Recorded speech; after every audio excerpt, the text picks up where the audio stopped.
everyone, and welcome to stream. It's been a while since I've gotten to say that one. Hello, everybody. Hello. Hi. Hello, everybody. Welcome in. Welcome to stream. How am I? I am doing alive. Yes, I am alive. Missed you. Missed you too, Glitch Demon. How am I doing? I'm doing alright. I am sleepy, but like overall though, just like mentally, I'm like, okay. Of all the things. There go. The cow! So true! Moo. Missed you. Missed you too. Missed you all too. Hello. Welcome in, everybody. Welcome back. As the stream title says, today we're going to be talking about torsos. Talk about how to draw torsos. I am gonna go into a bit of the muscle structure. I'm not gonna go into a crazy amount because this isn't like torso muscles or whatever. It's just torsos, how to draw them in general. So I'm gonna give you like really basic rundowns of the torso, really basic ways you can think when you're drawing them, all sorts of that fun jazz. But overall, I hope you're all doing pretty alright. Do I sound okay? Does the music sound okay? How are we vibing? Is everything, like, okay? because OBS started scaring me before, like, stream started, and I'm like, I don't know if everything's, like, running okay. Am I a little quiet? Am I a little quiet? Let me turn me up just a little bit. Is this okay? Is this better? Yeah, is this okay? Torsos, munch. Yes, crunchy torsos. Lots of nice good vertebrae in there. Yeah, okay, all good? All right, fantastic. All right. Then before we get going, we know the drill. We all know the drill. Because if we didn't know, our growing community is filled with tons of art nerds, and we art nerds have to stick together. So if you're an art nerd too, be sure to check the links to our social media in the description below, and check out our website for our class offerings. We can get critique, guidance, and encouragement from our instructors. Because we're not just a YouTube channel, we are an art school too. So if you'd like to support us so we can keep making free content, consider supporting us by becoming a YouTube member for exclusive channel perks like emotes and sub badges, or supporting us on Patreon for as little as $2 per month, where you can get access to tons of perks like my working files, critique sessions, class recordings, and a huge discount on our classes that have a limited amount of spots, so be sure to check those out before they are gone. Yes. Yay, Shilling! Woo! Woohoo! Do I need to breathe? Sometimes. 2 seconds, new record. Woo! A new record! Alright. No longer breathes, and she says that it's all one breath. Yeah, it's all in one go. No, I think I breathed like 2 times during that. But alright, fantastic. However, before we get into the lesson, been a long time with me, but we have to do the submissions. It's art submissions time. Yippee! Woohoo! This month is all about architecture. If you would like to submit anything for this month's theme, be sure to check them out in the Wing Canvas Discord, !Discord. You can join and submit your work. That's where it can possibly be featured during the streams. Myself and the Sunday streamers both show off the artwork from the Discord. This month is all about architecture. Amazing architecture. I'm a huge fan of architecture. This first submission is from lovely Evie from the Discord. We all know and love Evie if you're in the Discord. Beautiful, lovely little Japanese storefront. I have taught so many different Japanese storefront lessons before. This one is beautiful. Evie always uses really nice, thick lines. Has been working with this blue, this navy lately. Excellent work, really nice. It's nice and detailed, but it's also nice and simple. It's like if you really analyze how many lines she's used, how many different elements she's used, it's quite simple, but it's the illusion of lots of detail going on. It's nice and balanced, and everything in terms of perspective looks good. Heck yeah. Well done, Evie. And thank you so much for submitting. She was lost for a sec. Yeah, I had to grab slippers. This next one is by Galactic Firefly. This one was a work in progress. This one wasn't quite done yet. But I was a huge fan of what I saw so far. I'm loving this isometric, this isometric little shot that's going on right now. Is Evie here? I want to know if that one was done with reference. I'm not sure. I know Kevin is here. I'm not sure about Evie. But yes, they were saying Galactic Firefly was like, not my best work. It's a work in progress. I think that this one is lovely. I think you've got such a good amount of like shape variation. I think you've got such a good amount of detail. I love isometric works. I'm a really big fan of this so far.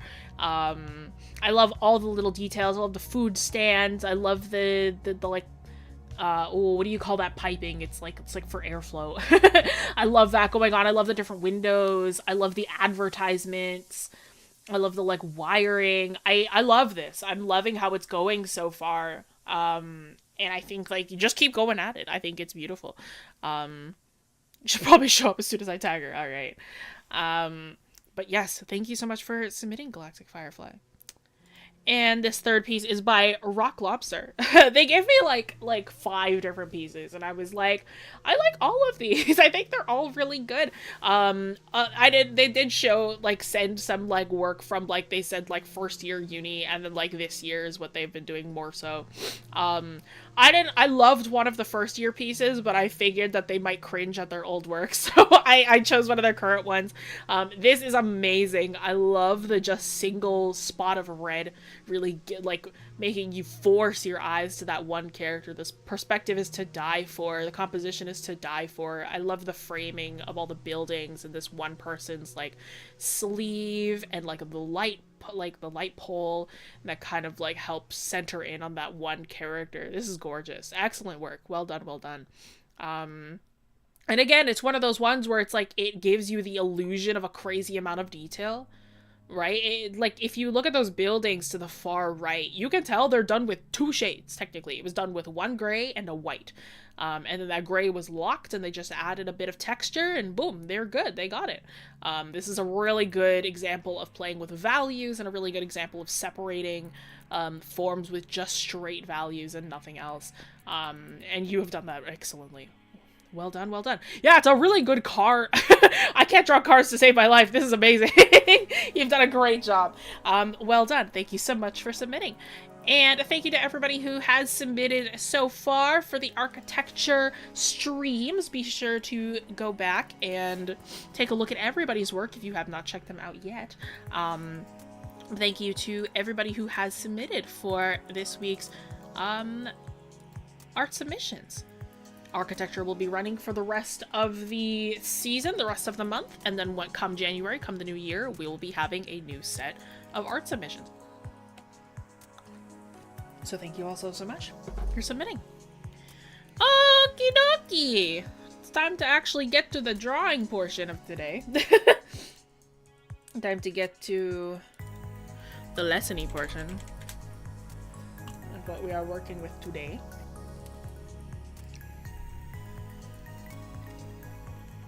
New set of challenges. Excited for those. Heck yeah.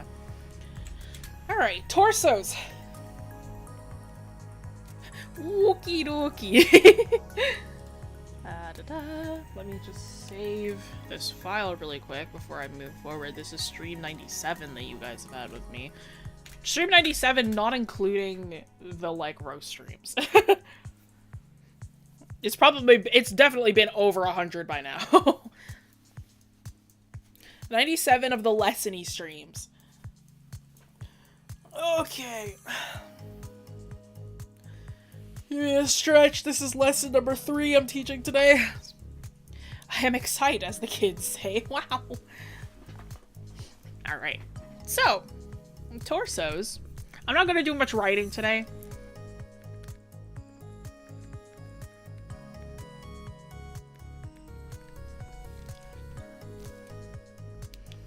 I'm gonna kind of give you a nice little simple diagram for torso muscle anatomy first. I'm gonna give it nice and simple. I don't want to make anything too crazy difficult for you, because technically this is not a like torso stream. This is technically like a muscle stream. This is just how to draw torsos in general. So I'm gonna give you a nice easy muscle. It's like topical muscles, to kind of understand where everything goes. I'm gonna cut it off at the arms as well, because we're not talking about arms today.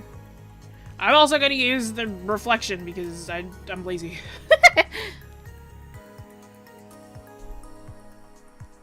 lost me a diagram. That's okay, Microwave. You're not the one drawing right now. Torsos include the shoulders as well? Yeah, I'm gonna go over just kind of this area as well. Just not the arms. Like, I'm gonna cut it off at the delts, and then nothing else past that. But in terms of, like, the actual upper body, this portion, that is what I'm gonna be going over. No arms. No arms for you!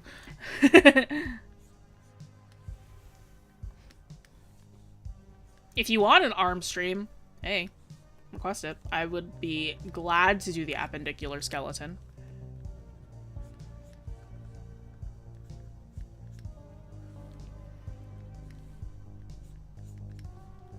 We're gonna stop kind of right at the beginning of the hips here. It's kind of a long torso, hang on. It's a bit long. I'm so used to drawing really long torsos. Okay. Can't find my sketchbook. How do you lose a sketchbook? How do you lose a woman? You forget to cherish her. He stole my dang grabbers.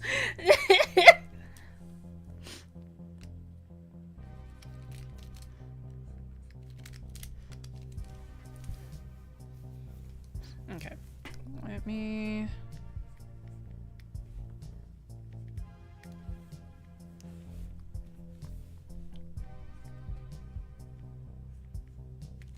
So again, I'm not gonna go too in depth with the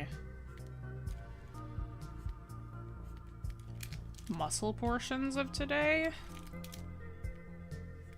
I'm just gonna kind of give you the really basic sort of muscles that are going on. If it is not needed, then I won't give it to you, because I'm like, there are some muscles that you learn about and it's like, I'll be so real, as an artist, you don't really need to know that. It's like some people are like, well, you should know them, and it's true. You should know, like, the names of your muscles. I think that that's important. But there are some muscles that are like the really tiny ones, and I'm like, you know, just for topical illustration, you don't really need to know that one. It's like, I think we could cut it off at a certain point.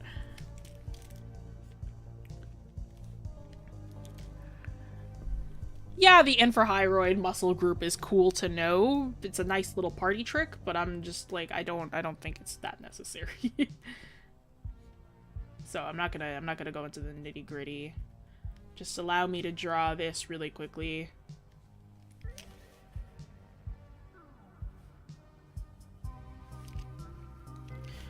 I was thinking about that during the back muscle stream. Like, should I look into this? Only the stuff that I think I talked about, I think is, like, super, super important. Sure, there are other little back muscles that you can know, and, like, that I do know, but I'm like, I don't think you need to know all of this. So I mostly just cut off the ones that I don't think you need to know that much. And I'm like, okay, I'm like, I think we can just kind of end it here. How many serratus are there? There's, like...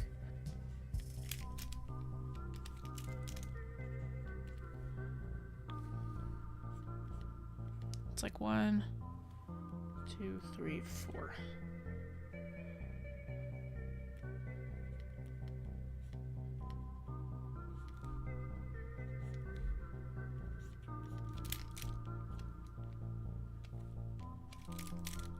I love the serratus. The serratus make me happy. The serratus anterior make me very happy.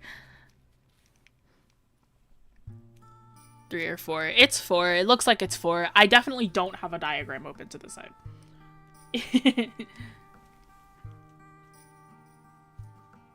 So streams for legs and head. Do we need to do all the other body part streams to complete the person? There are streams for heads. I'm not sure about legs. I don't think there's one for legs. I mean, hey. Body part streams. Okay. Let me separate these into colors. So then we have diagrams.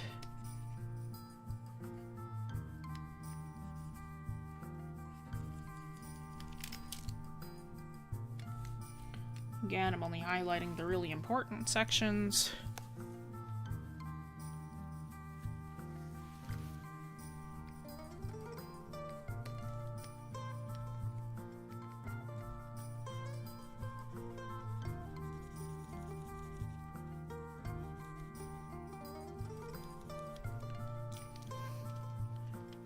If with enough time we could see a full body with the separate streams. Hello, DIY girl. Ta-da.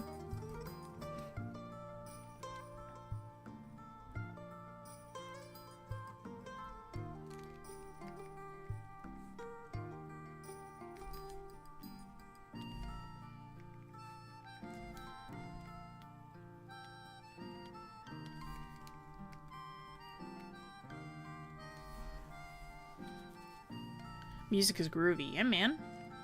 We love royalty free. This one's by Stevia Sphere. I should update that in the... in the stream description. Is anyone able to edit that right now? Actually, I'll do it right now. I got it. Oh, never mind. It's there. I was like, can somebody update that? Never mind. Somebody did. Thank you, whoever did. It's in the description. Are you good? Thank you. I appreciate that. I think I forgot to do it too many times. And they're like, alright. Time for somebody else to do it now. Ooh, perfect amount of colors. I think this one can be a bit darker. Yeah. Okay. It's like a peacock. Alright. This is our torso. This is what I like to call the, well, not what I like to call, it's they're the topical muscles. They're the muscles that are the ones that are gonna be the most important in terms of like, oh, it's like this is the one that you're probably gonna see. More often than not, it's like these are the muscles that are gonna be like, oh, this is what I want to worry about if I am going to be drawing. Those and their placements. Not gonna go too in depth with each one. I'm just gonna kind of name them off for you just to let you know that they are there. But each one of these bad boys, this one, our nice little red boys right here. These ones are our pectoralis majors.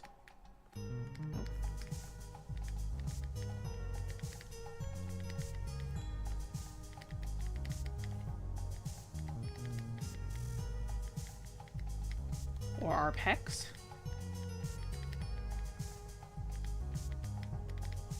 These are our chest muscles.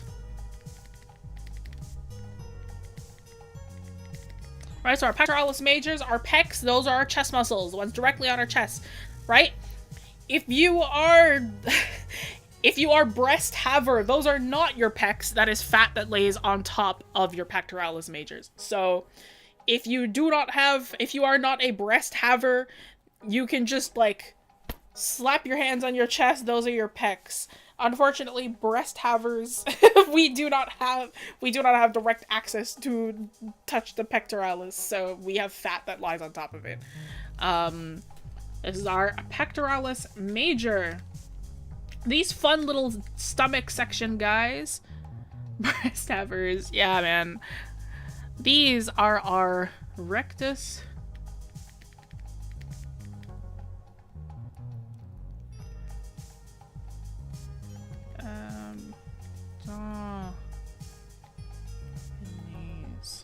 Yeah, you're a breast haver. I don't know if you're a woman. You might not be.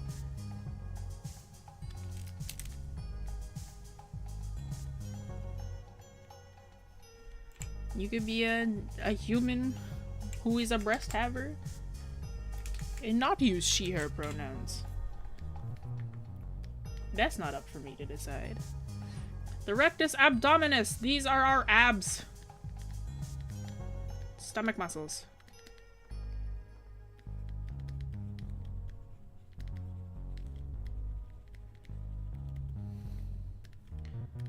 Right, our abs. You ever hear the joke that's like, yeah, man, I've got like a 1-pack. It's like, yeah, I've got a 6-pack. It's just hidden under like all this fat, like, you know, like the Facebook mom jokes, right? Our abs are abdomen. That's where our abdomen muscles are. Even if you are all flab like me, that's okay. You do still have a rectus abdominis. That is how you move forwards and backwards. That's how you move forwards.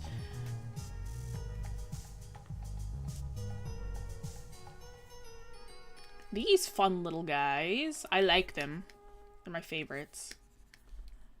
If it'll let me pick a color that is dark enough. There we go. These are serratus anterior. Right? Yeah, serratus anterior.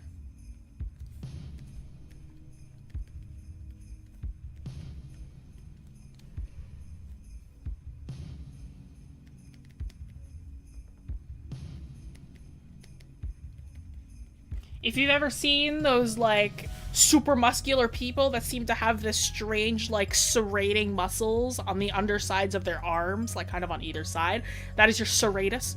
Your serratus anterior. They are topically visible, only on people who are really, really muscular, though. They're either really, really muscular or really, really thin. That is the only times you'll ever see the serratus. If you are, like, of average build, you probably won't see your serratus, but they will be there. It's a 9-pack 3x3. I hope you don't have a 9-pack.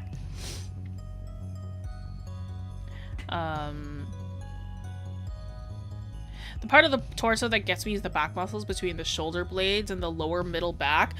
You're in luck. It is one muscle. Between the shoulder blades is like one muscle. It's your trapezius, and then the lower back is one muscle. That's your Oh no, hang on, I got this. Don't tell me. It's your lats? Yeah, your lats, right? Your lats. Yeah, it's your lats! Oh, I'm a genius. Okay. Yeah, your trapezius is the one that's between your shoulders. Your lats are the one that, like, makes up, like, half of your back. It's like one... Think of it as, like, a... Not to worry, he edit and post. No, I got it! I got it! It's okay! Listen. Listen. I was really tired that day, okay? I was really nervous teaching that. I'm not good at teaching muscles. But yeah, your serratus. And then these are your external obliques. Let's make this more yellow.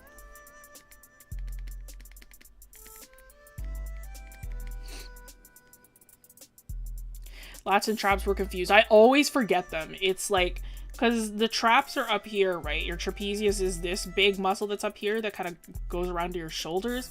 And then your lats are just all of this. So I forget the two. They're like two of the bigger muscles on the body. And I'm like, I forget them all the time. External obliques.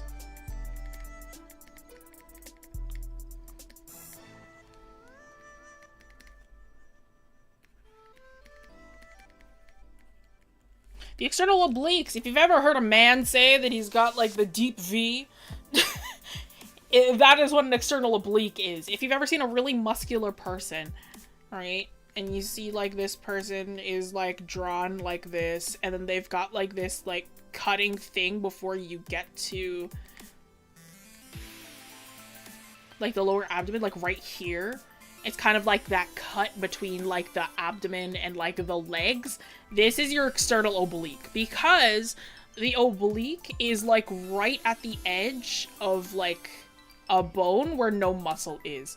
So it's, like, it cuts into the body because there's no muscle in that one section, and then it goes into, like, the sartorius and, like, a bunch of your quads and whatever. It's really funny. So, like, it creates this kind of V shape for your body. So that's what your external obliques are. Because it's technically part of the torso. Up here, these are your delts.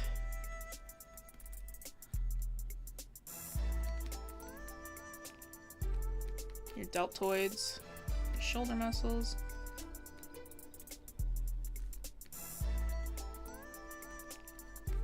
Your deltoids are your shoulder muscles. The action figure weighs, some could say. True.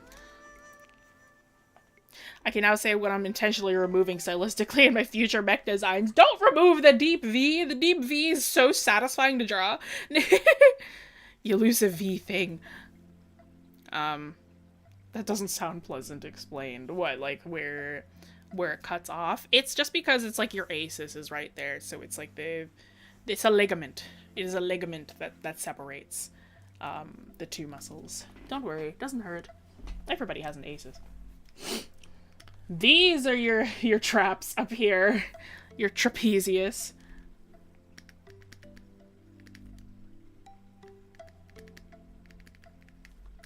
And then this right here is your...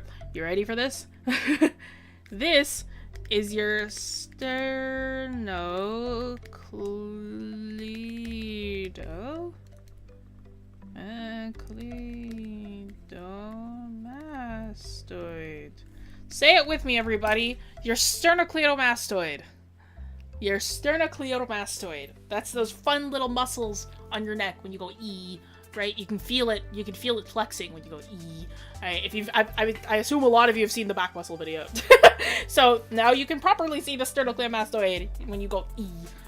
And the sternocleidomastoid is right there. Don't worry, every single artist shortens it to SCM.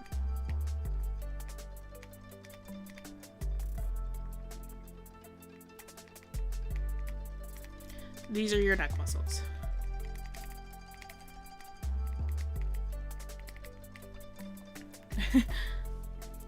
E. Yeah, so if you catch yourself going like E, then you'll feel your sternocleidomastoid doing its work. It's that one little muscle that's being flexed. E. Hang on. It's getting hot in this room again. Ugh. It's always so hot. Okay. I love color-coded notes, so aesthetically pleasing. It's very aesthetically pleasing, and it also makes it so I don't have to write a bunch of numbers, nor do I have to draw a bunch of arrows. So, the muscles that extrude whenever I E. Yeah.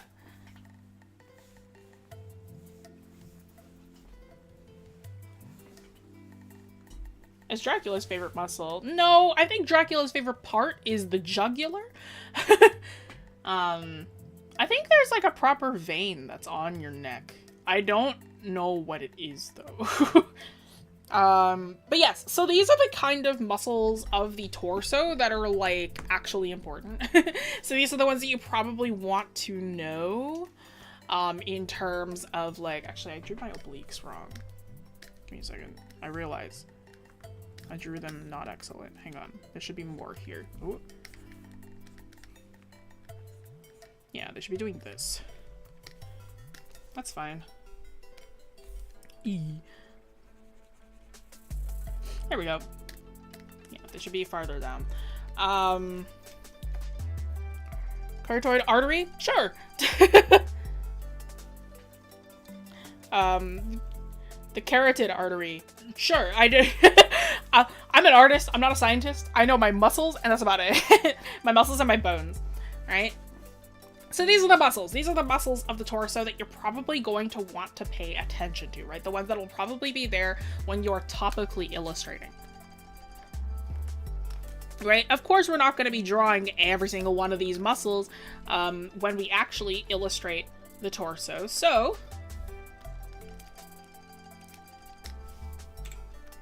let me just do this really quickly. Oops. Oh, it's fine. If I was to draw this topically instead,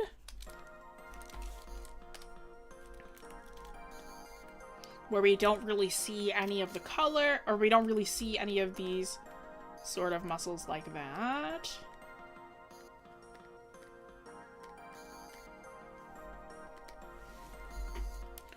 Hang on.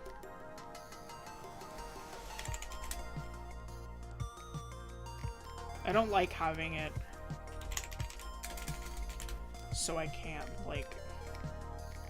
I don't like having things unnamed. I need to, like, organize.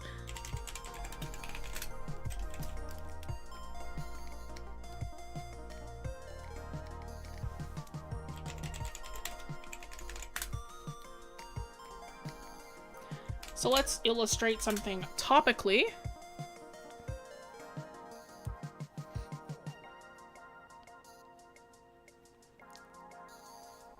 I always regret not naming my layers at the end. I have to. I'm so, like... I get anxious if my if my layers are not named, or if I see somebody with unnamed layers, I'm like, please, please, please, please, I'm begging you. But topically, if I was just to draw this...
So topically, if I was to draw all of this, right, all our muscle underneath, it would look something a little bit like this, right? When we are illustrating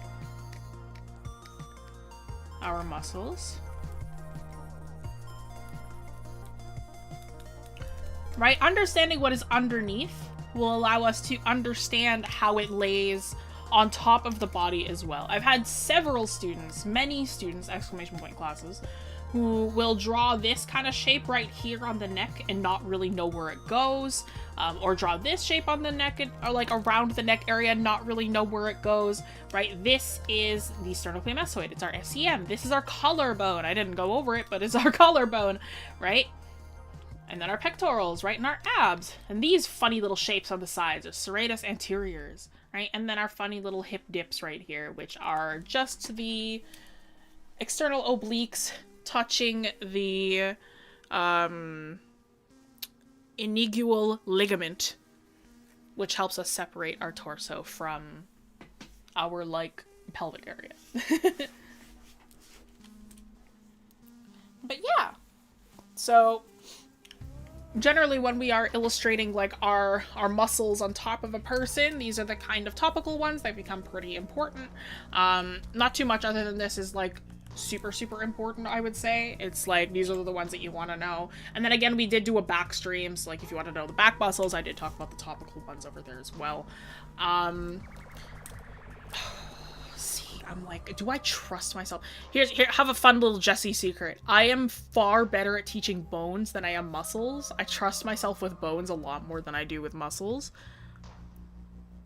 And I'm like, I don't know if I...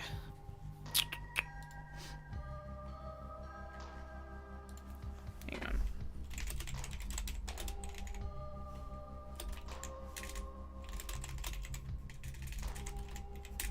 Let me do like a really quick thing here.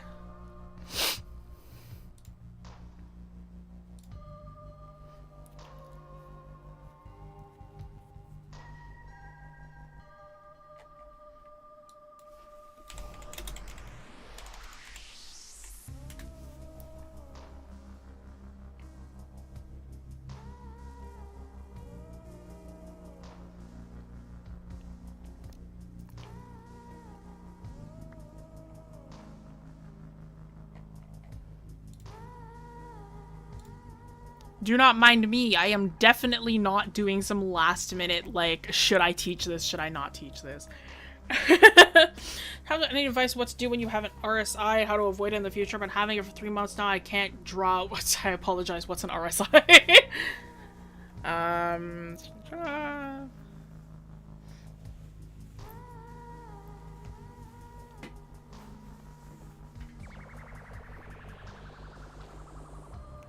Repetitive strain injury. Oh, okay. Any advice on what to do if you have an RSI, how to avoid it in the future? Well, take frequent breaks, of course. And then try also, like, because repetitive strain injuries are, like, it's just doing the same thing over and over and over, right? So try to maybe mix it up. Do repetitive stretch, do better stretches, maybe, like, take longer breaks, not like hours, days.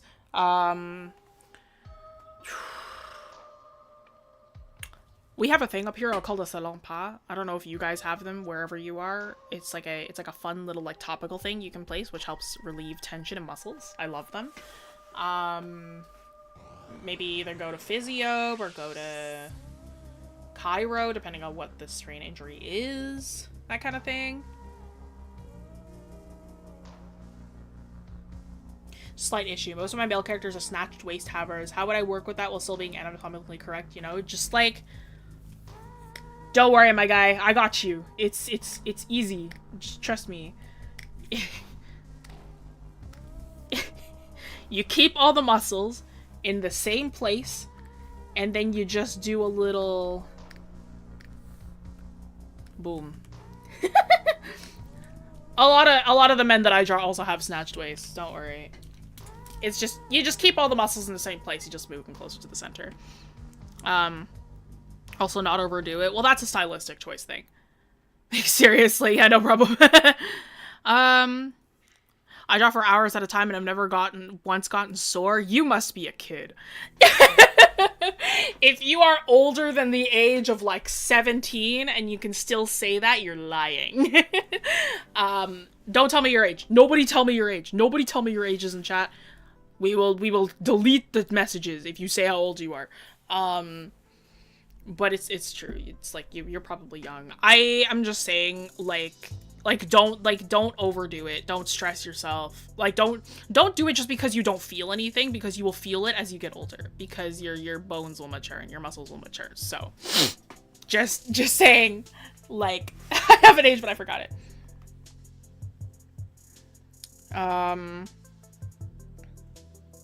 Okay. Okay, okay. I'm gonna ask how much trust you have in me, okay? I have never taught this lesson before, and I didn't technically prepare it. I can teach about fat distribution to the best of my ability. I won't be great at it, but if you would like me to teach about more heavyweight individuals, I can. Like, I can do my best. But, like, I don't think it'll be amazing. I hope this isn't made into a video, because I've never taught it before and I don't really trust the lesson. But would you like me to teach on, like, larger individuals, on, like, people who are less muscular, more, like, flabby? It'll be Jessie, it will be. No, don't! I don't trust myself with this. I always feel bad. Yes, please? Okay. I will do my best then. Alright.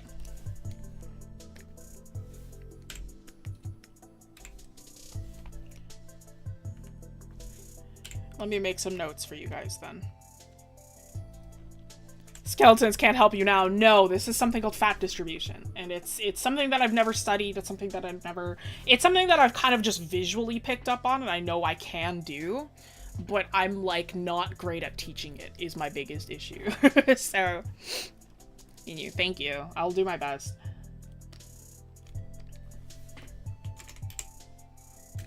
Why do I keep spelling notes wrong? Typing the wrong E in chat. I need you to know that I'm like terrified of teaching this stuff now, because I'm like, there was a video. It was on something that I knew really well too. It was like dragon anatomy, and for some reason I decided, I'll go look at the comments, why not? And then a bunch of people were like, she's made a fatal error when she drew the birds because she forgot the femur. And I was like, no way, right? And I went to go look at the diagram and they were right. And I was like, no, I totally did. I totally did it wrong. I was like, no, but they were right. It's like, comments can suck, but they were super right, okay? Because let me correct this right now, just before I get into this, which is probably going to be used against me as well, right? I went like, okay, they go backwards directly like this. This is wrong, okay? I'm like, I drew it like that. It's incorrect. Just like every other vertebrae that has like legs and arms, it has the same 3 sections of legs. The difference between birds and everything else is that birds, their femur is a lot shorter compared to the rest of their body. So the femur actually hides within the feathers. So it does this fun magic. And then we get our tibia and fibula down here. And then our metacarpals do this. So right here, this is our knee, this is our ankle. Birds' legs bend backwards because we are looking at their ankles on the outside of that feathered body. So I was like, the problem is that I knew that too. I guess I just taught it wrong and like I was tired or something. And then we get all of our actual carpals down here. Or our phalanges, sorry. Our carpals are right here. And then we get our phalanges and whatever, right? This is how bird legs go. This is me correcting my mistake right now. I told this to my students in class today, and I'm like haunted by this now. So this is me like airing out my ghosts. This is the correct way. Or at least the more correct ways. I apologize. With this one. This will be a short. No, please. Don't hurt me more. What's the difference between fill and opacity? I have a circle. I take the paint bucket. I have filled it with black. I don't want black. I want this. Let me say instead, I have a squiggle behind here. I want to fill this in with black, but I'm like, oh no. I don't want it to be all opaque or else I won't be able to see.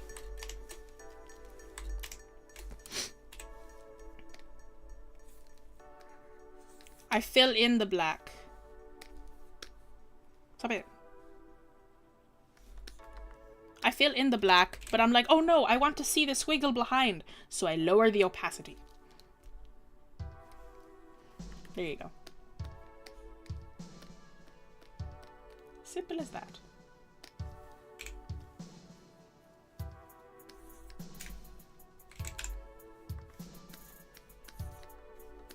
Okay. It's a fat distribution. That was so... I'm definitely not stalling. Fat distribution.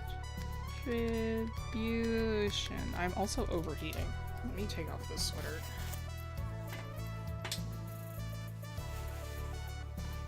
Shrimple is that. Lots of great video content today. Yeah, I'm really tired, and I'm also like... I'm kind of nervous, so don't mind me.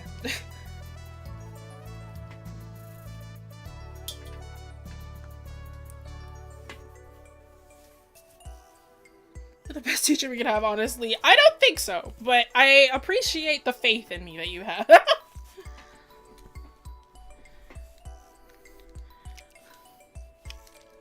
Okay, fat distribution.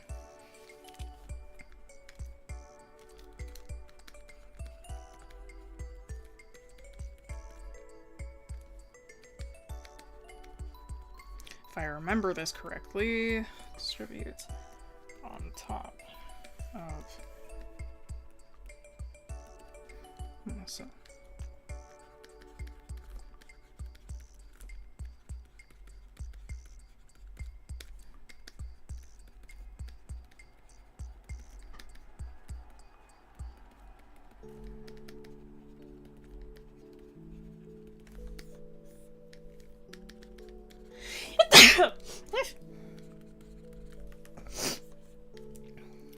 It's a fat distribution. Topical fat distributes on top of muscle.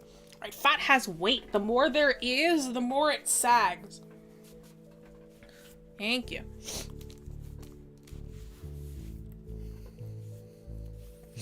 Woo! Exclamation point classes. I just taught 2 of them, so... The more there is, the more it sags. In class today, I taught about... Well, first class was the second part to our isometric rooms, so that's kind of like just lining and coloring. And then my second class, we have the first part of our fashion lesson, so we learned about clothing folds and fabrics. And then next week we're going to be learning about like fashion principles, so how to put together an outfit and stuff like that. That is with my classes, though. Exclamation point classes. Next week is with me as well, but I don't know what I'm teaching. I forgot.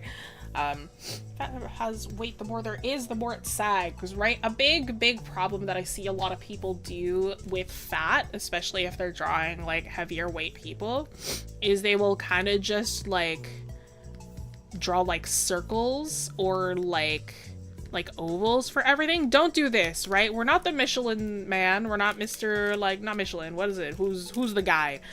Who is that? Right, Michelin. It's Michelin Man, right? The guy who does the tires. Michelin Man, right? Yeah, this is called pillowing. Pillowing. Ew. Disgusting. We don't like... It is the Michelin Man. Thank you. And that was also the Stay Puft Marshmallow Man. That too. Right? We don't want to do this, right? Fat has weight. It sags, right? There are obvious, I'm pretty sure I don't really need to tell you where fat grows, right? Fat is like very apparent on top of the pectorals, on top of the abdomen, what we call our love handles, that is fat growing on top of our external obliques, right? The bicep, not so much on our forearm muscles though, more so on the bicep will always grow before the forearm does. Right? So when we are drawing fat, we want to make sure that it kind of sags around the body, right? If we've got an individual here, right, maybe we've got a bit of a weak chin. I'm not amazing at this, I need you to know. Around the face area, I think is my weakest point in terms of like drawing something like this. I'm just gonna give them a circle for now. Just gonna draw a circle for now. Right? Right? But because we have a lot of fat concentration, those muscles that are underneath the fat will probably be less built, so we won't be drawing them as like visually like apparent as like this, right? They probably won't be as cut. They probably, like, their trapezius might not be as cut, their deltoid might not be as cut, right? So it might all be just kind of like one form, like this. Right?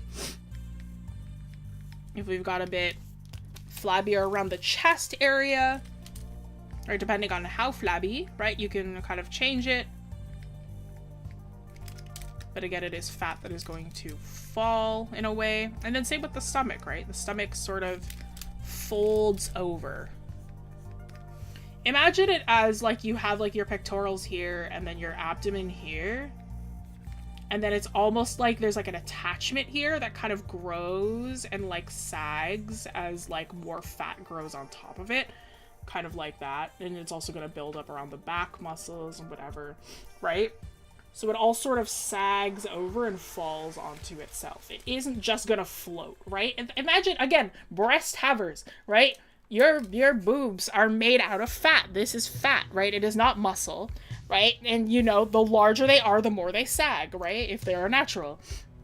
So it is the exact same principle, right? If you are a woman, like, not woman, but if you are a breast haver, right? Somebody will, like, have larger breasts. They will sag more, right? And it's the same thing with, like, a stomach. If there is more fat there, it will sag more because it does have weight, right? So if we have somebody with a larger sort of stomach here, maybe if there's enough fat, it like kind of folds over the belly button a little bit.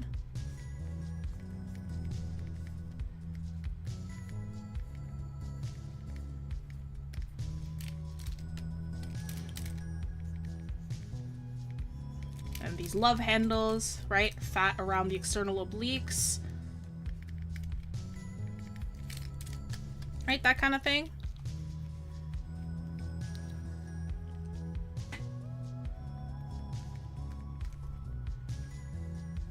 Right, and of course there's different levels, right? It's not just like every like chubbier person looks like this, right? I am like not super thin, right? I'm like what, like 190, and that's not in 180 maybe? I haven't weighed myself in a while, right?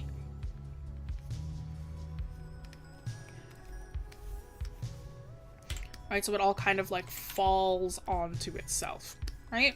If I was to kind of do, like, my body type, I guess, in terms of just, like, a torso, like, I don't think you guys have ever seen me full body before. Like, if you've ever seen me, then it's, like, I'm, like, shoulders and up, but I'm, like,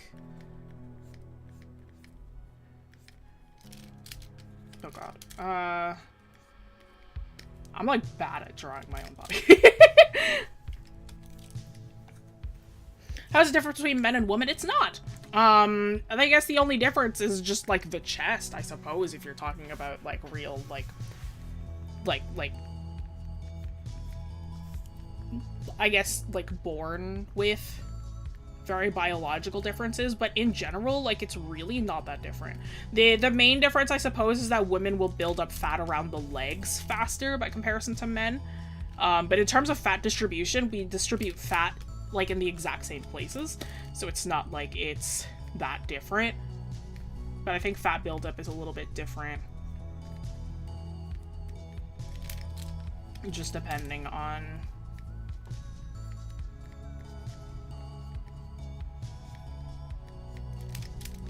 Oh my god.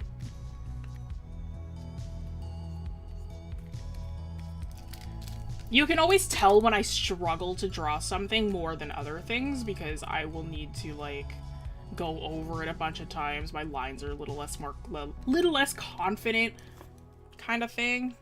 Just so that YouTube doesn't hurt me. Let's do this. There's a tank top, don't worry.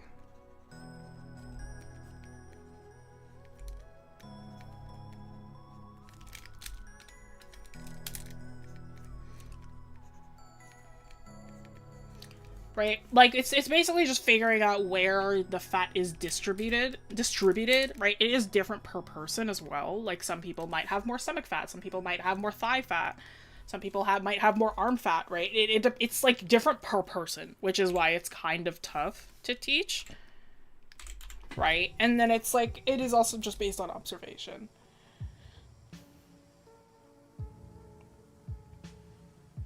Thighs and belly, yeah, we got wider from the hip below. Yeah, women, like biologically born women are very, like, we tend to be wider around the hip area by comparison to biologically born men. Depending on what chromosomes you've been given at birth, your fat distribution changes, your body shape distribution changes, right? You might have wider hips, you might have a heftier chest, you might have, like, easier to grow muscle or whatever, right? Right, it's all just about distribution. Help drawing this kind of stuff, not that fittest person, yet my characters are, so I can't use myself as an example. Thank you. Yeah, no problem. I am also not the fittest person, but I just like muscle. Yeah, that's why you do studies and look at references. Woo! Observe and analyze. Woo! Me looking for a very specific perspective. What you probably could do, here's my fun little trick, right, for drawing anything. If I really need, like, a reference, and I can't find it anywhere, I go to this lovely site called Sketchfab, and I look up, I look up a 3D model of whatever it is that I'm looking for, and I just angle it. There's one piece that I did, or it was like a comic page. Oh god, can I show it?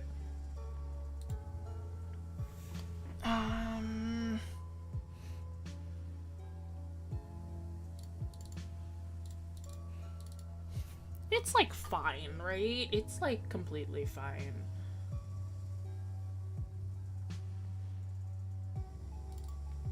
Right? This is fine. Yeah! It was this. It was, like, this back leg of, like, a horse here from, like, the, like, back up, and same thing with, like, these back legs of, like, a dog. And I was like, how the heck am I gonna find a reference of this? Easy. I went to Sketchfab, found a horse model, and then just positioned it just so, and then screenshotted it. It was easy. It was so much easier. And it's the same thing. You can do the same thing with people. It was, look at these basic panels. They're not amazing. I rushed them so hard. But yeah, it's nice and easy. Okay. I think that's enough for the lessony portion. A lot of me just kind of blabbering on for like an hour. I apologize. You can tell I'm kind of nervous. So what we're gonna do for the rest, you guys did vote for a humanoid torso, so that's what we're gonna do today. For the site, no problem. Sketchfab is very popular for 3D artists. It's where, think of it as like a 3D artist is like a DeviantArt almost. So if you go on Sketchfab, you can find like anything.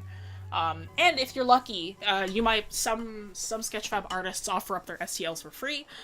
So if you wanted to, if you use like Blender or like whatever 3D software you want, you might be able to download them and then put them into your own software if need be. Am I wrong for using movie scene clips as references? No! No! What? Do it! Use everything. Who cares? Get a snake torso? My G. It's a tube. If you want to know the real answer, a snake's skeleton, if you've never seen it before, a snake is like all ribs. It is all torso, actually. Like, that's literally it. Do you have to credit references when posting finalized art? Depends. If you are, like, properly, like, tracing it, then yeah, probably. If you should post credits if they ask for credits, right? If it is somebody who is, like, doing, like, posing for free and they're like, no need to credit, just I'm offering this for free, it's all for you, then you don't have to necessarily. If you are referencing somebody or if you're taking inspiration from somebody, you probably should credit them. Or at least check first if they're okay with you, like, referencing in the first place. Because that's, like... I need to see if the cow headphones are real. I mean, like... I mean, like, yes. Yes, they're real. You really don't have to ask. You go onto the channel, I'm right there.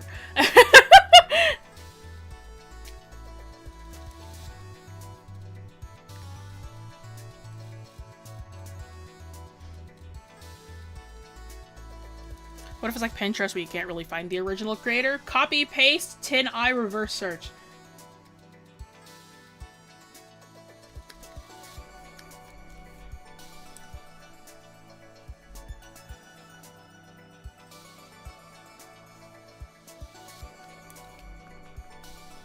I hope you'll all forgive me. I'm tired today. I'm drawing corn.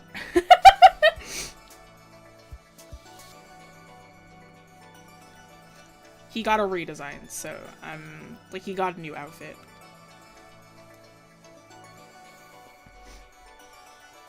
Pepper Kitty, I will stop you if you keep on spamming. Corn, I love drawing my son.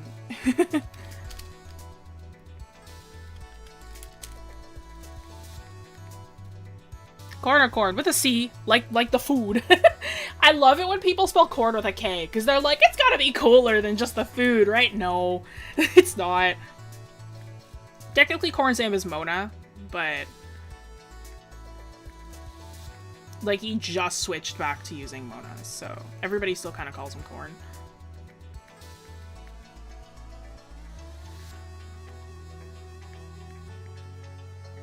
Yeah, Corn Chip.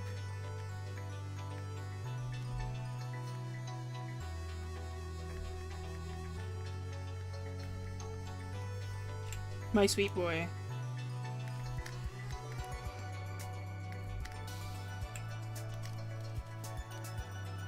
Gotta try the corn, baby. Alright. Corn is indeed cooler than Corn, the band. I've never actually listened to... I think I've listened to one Corn song and it was against my will. I don't think I've ever, like, listened to a Corn song, like, of my own volition. I apologize to Corn fans. I don't know if there are any. Like, in chat, I listen to, like, metal and whatever, but, like, I don't think it's, like, my thing.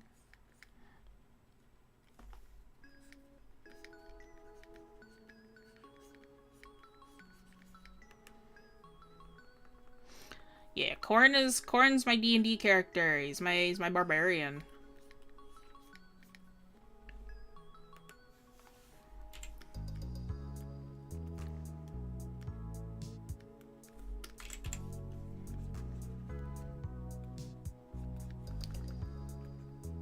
Corn is my muscle practice. He's what I draw for muscle practice.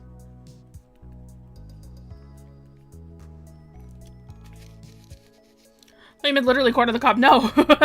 No. His name is spelled the way that, like, you would spell it for corner of the cob, but no, he's a dragonborn.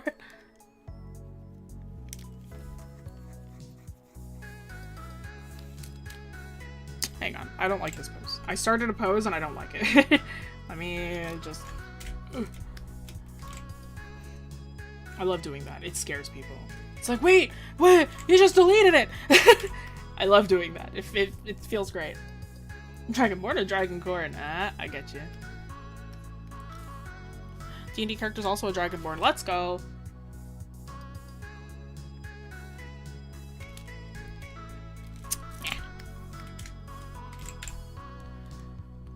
Do you like a competitive strongman? What?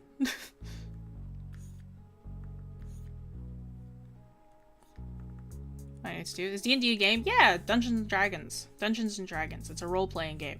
If you ever played Baldur's Gate 3, it's what it's based on. Game of the year. Baldur's Gate 3 sweep. I've never played it myself, but I've watched so many people play it to the point that I know what happened.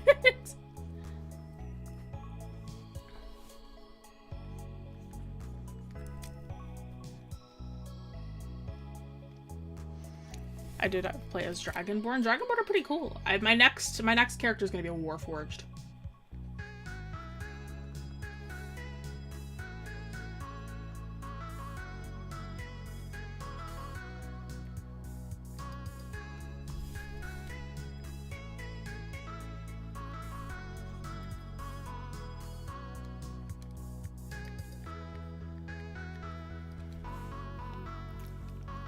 Put my art that I don't love in a separate folder so I don't delete because I'm evil. I tend to just keep... I have folders inside of folders inside of folders. So I'm just kind of like wherever I want to... I'm like, I just kind of have like pieces from like forever ago.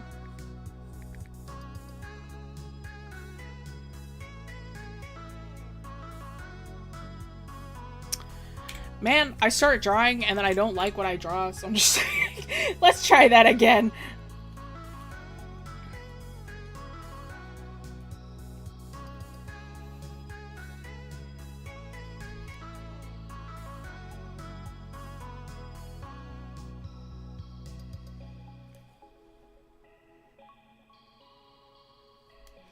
Oh, I've got an idea now. Now I have a vision. I have a vision now. It was cute. I love it. I love it when I delete things. People are like, no! Yeah. It happens. Sometimes I just don't like something. I was like, I was in a meeting with another instructor a long time ago. And I was just kind of doodling before, like, the meeting started.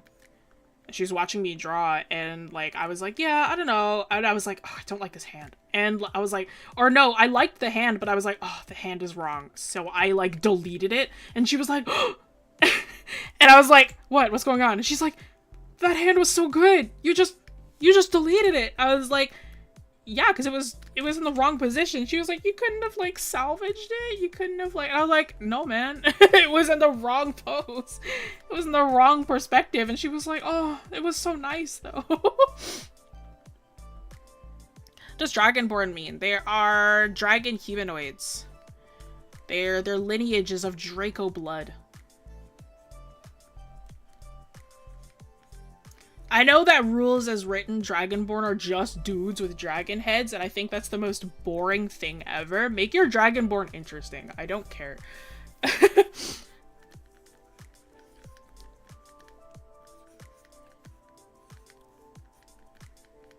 Rules as written sticklers can go, like, eat a book or something. Like, calm down. I hate doing that, but if you save too much of the good pieces, it just confuses the piece. Yeah, no, sometimes I just, like... I'm just like, yeah, I'll just get rid of it. I'm like, if it's wrong, I'll get rid of it. I don't really care that much. Am I a fur? No.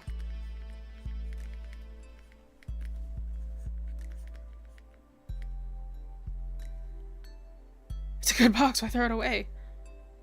I went full lizard, but I never got to use it. Pain. I play, like, every time that I play a different D&D character, I try and change what it is that I'm playing. Like, I don't like to play the same two species twice. So I'm like, Corn's my only Dragonborn. I have a Tiefling, I have a Centaur, I have a Human, I have a Satyr, I have a Water Genasi, I have, oh my god. I have a Warforged. Am I forgetting anybody? I'll have to see my list. Only one reason I play half dragon instead of dragonborn is so I can have a tail. Hey man, the crit roll dragonborn have tails. I'm so lucky that the DMs that I play with are like super open for homebrew. And like if the physical design doesn't really change too much about mechanics, even if it does, we can just still discuss about that. But like if the physical design doesn't change really anything about mechanics, I can do whatever I want. Jessie's OC search? Alright. I can search for it. Just give me a second. Let me save this file, because I haven't done that yet. That's a good idea. I should do that. Oops. There we go. Stream. 97-1.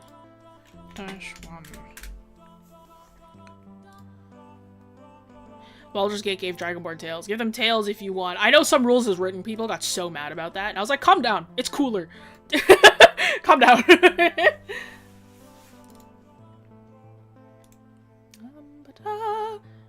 Concepts, D&D. There's my characters. All my characters that I at least plan on playing. Yeah, there we go. Oh yeah, Goblin! I forgot about Scuttle. Yeah, I have a Tiefling. I've got a Human Warlock. She's a Tiefling. I think she's also a Warlock. So I have two Warlocks. Tiefling Warlock. I've got a Human Warlock. I've got Corn, who's Dragonborn, Barbarian. I've got Cliff, who's a Satyr Paladin. I've got Strider, who's a Centaur Monk. I've got Rylon, who's a oh my god, a Water Genasi Artificer. I've got Scuttle, who's a Sorcerer Goblin, and then I have Etelan, who's a Bard Warforged. Because I also think variety is the spice of life, so I don't believe in playing pretty people all the time. Of all of these characters, these four are the ones I've actually played before. And then the rest of the four I have not played yet. I will be playing her soon, though. Yeah. Named her after Etelan the doll artist. Yeah, because she's a doll! She's a Warforged doll. I wanted her to be like a porcelain doll. That was kind of the vibe. And then I based her design off of a Popovi BJD. Because I thought that those kind of like that, it's really funny that illustration actually isn't really a great example of Etelan. I think that like she's a little bit less like, what do you call it? She's a little bit less like proportioned than that. Etelan is very alien-esque. Like she's very, very kind of uncanny in her proportions.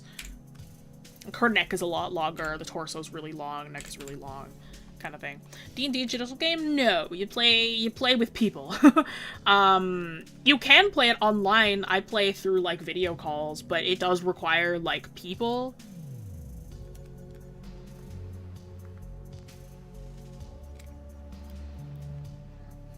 It's like you can play it online, but you gotta have, like, a group. That's kind of just how it is. It's not a video game. Unless you play Baldur's Gate 3, in which then I guess there is a D&D video game. It's just not as open as actual D&D.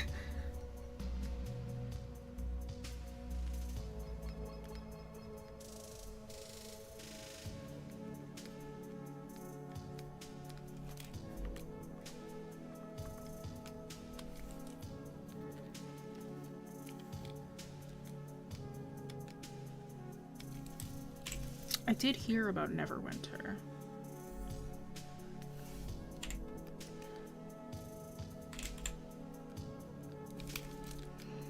Yeah, like you can play your tabletop games online with people. Like I know a lot of people play like in person. I've never actually played in person D&D before.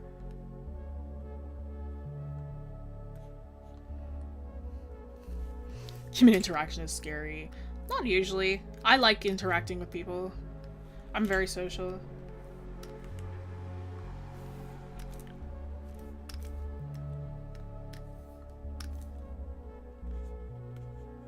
I was like trying to come up with a pose that like shows off Corn's torso while still being like a thing that I actually want to draw.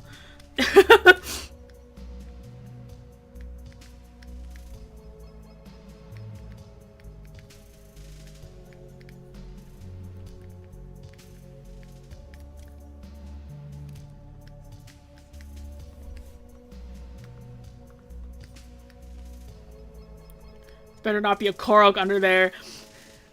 Well, I wasn't gonna draw a Korok, but maybe I do want to draw a Korok now. No, I was gonna draw a little salamander. Now I have to. Well, now I have to. Korok time. I'm gonna draw Makar because he's my favorite one.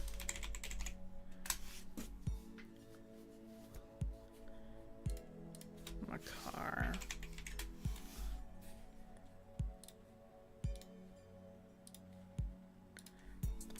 My best friend got me a Makar plushie because I'd been looking for one for like years, and I was so happy. I love Makar. So cute.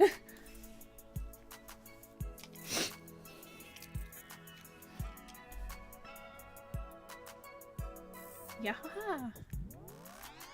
I've been wanting to play Tears of the Kingdom again. I'm like, I finished the game and I feel like I explored so much, and then like I was like, all right, how much percentage completion did I finish? And it was like 22. And I was like, oh. I was like, okay, well.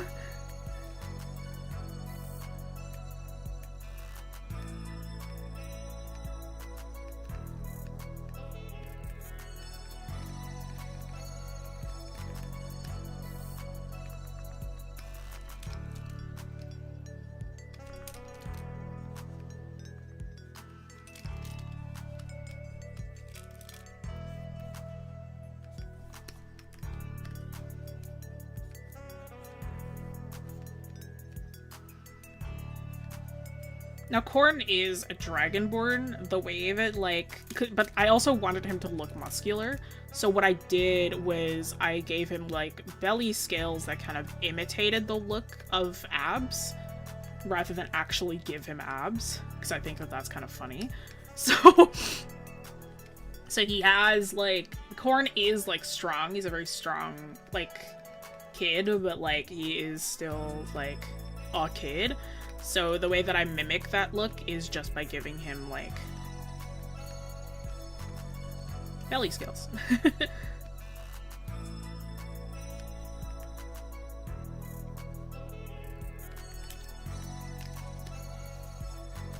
Yeah. Strong child, yeah. I want to raise his strength. His strength is 17, and I'm like, I feel like I can make it higher. If Soren had 20, so can Corn.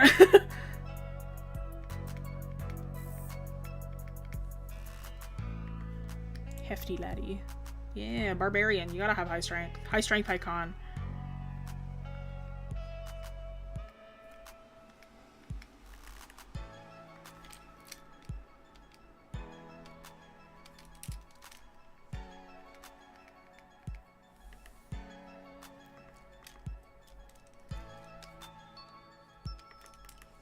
On the scale of scales, the scales are stronger than belly scales. They are scales. They are indeed scales.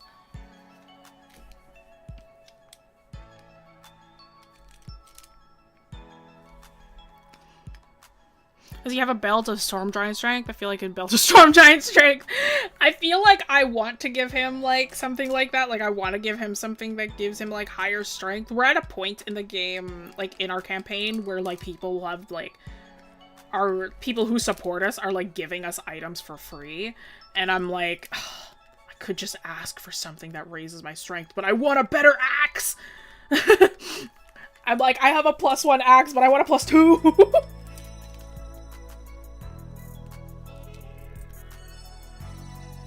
So I can design a new one. It's like a storm giant hunting. The only giant that we've actually fought was like a hill giant. We messed that thing up. That was so... It was a fun fight. It was kind of easy.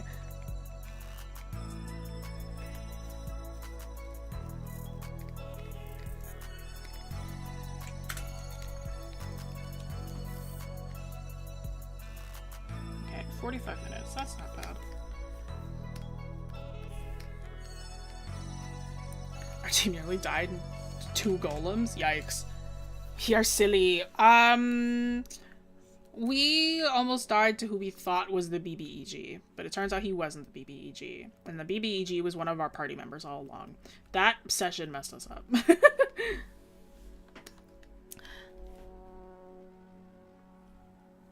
Would Corn drop the log back on Makar? No. He's very gentle. Despite being the barbarian, Corn is a very gentle child. I don't play the traditional barbarian. I like playing... Corn as, like, the emotional support. It's funny that he's kind of the party therapist.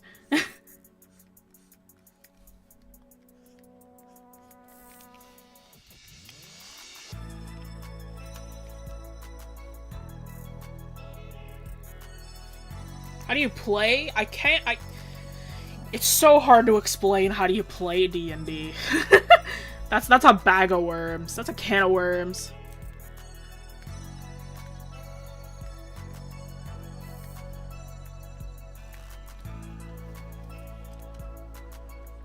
What will Corn do with a little tree creature's poop? I don't know. Go to his dad and ask him what it is.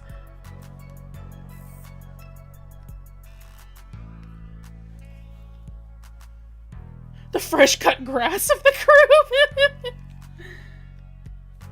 I have never watched Crit Roll, but I do know who FCG is. A lot of my friends love Crit Roll. Emotional Barbarian? Yeah, Corn's very, very sweet. I'm so sorry. You can totally tell that I'm in Canada right now. Voice makes me feel safe. I'm glad. I appreciate it. I love playing Cord. I'm gonna be so sad when the campaign ends and I don't get to play as Cord anymore. I'm like, I love doing Corn's voice. I love, like, being the party therapist. It's so fun. Like, Cord is so fun to play as. Is that a goose? Geese, actually. They're migrating south for the winter. Can I do Corn's voice? I can. Just, I haven't done it in a while. Because he's kind of he's in a stage right now where he's like, he doesn't really want to speak in his voice.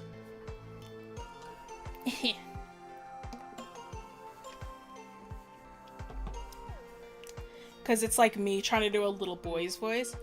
And like, if I speak like Corn, I kind of sound like this. So like, I tend to gravel the voice, and I like speak through my nose a bit more. It's a thing that I kind of just switch on and off if need be. And it's really fun.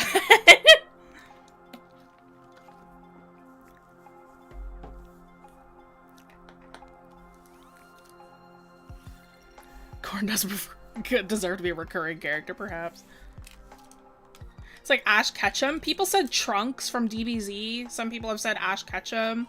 Like young Trunks. Come on, Goten! That's like another, like... I'm pretty good at that one too, I think. Voice acting, though, I'm not a voice actor. I think I'm just kind of good at doing, like, young, annoying little boys. Which is, like, a skill I didn't know I had until I started playing as Core.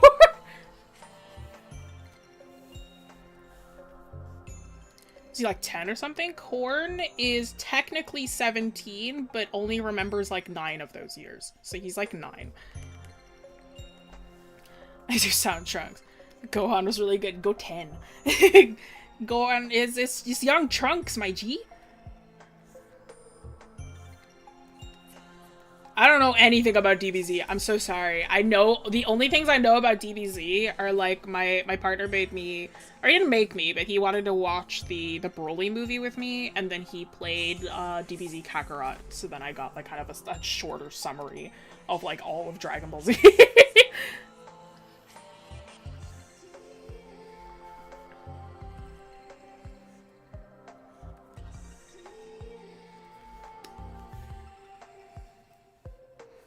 I try to give my character a lower monotonous voice because I hate my nasally voice. I have a character who I play in a Pokemon D&D campaign as well. I have a character named Neptune, and Neptune, she's very monotone. She kind of sounds like me, but just like really, she's just me, but like just very, very monotone.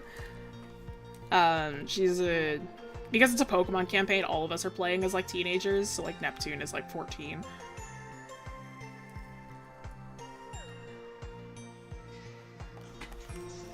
I'm working with messier lines because I have been like vibing with mess by comparison to super clean lines. I'm probably gonna like in terms of like commission work, I'm probably gonna like slowly move to this style of lining by comparison to like my super crisp lines because I think I like working with these more.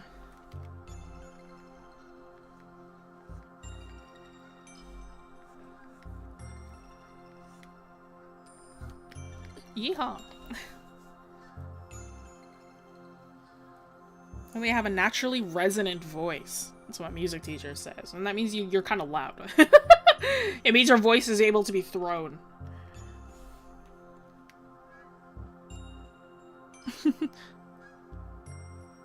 Drawn short hair, let's go! I do prefer to draw long hair. I am a long hair enjoyer. Kevin karaoke, let's go. Karaoke time? Pog?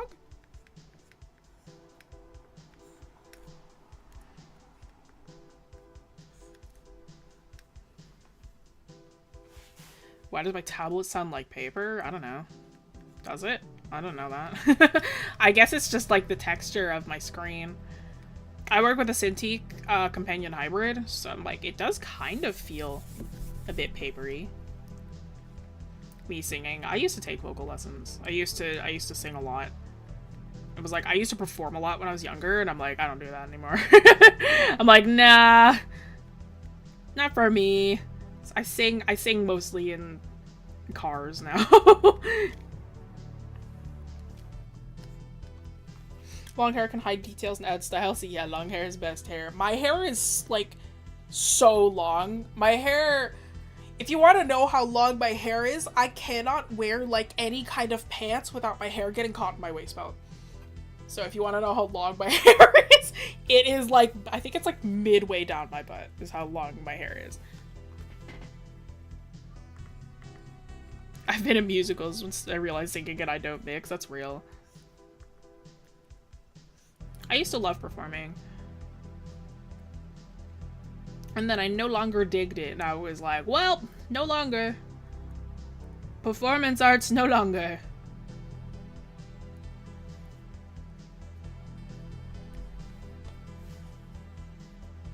That's long, yeah.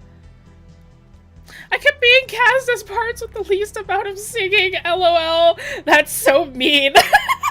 That's so, like, inadvertently mean.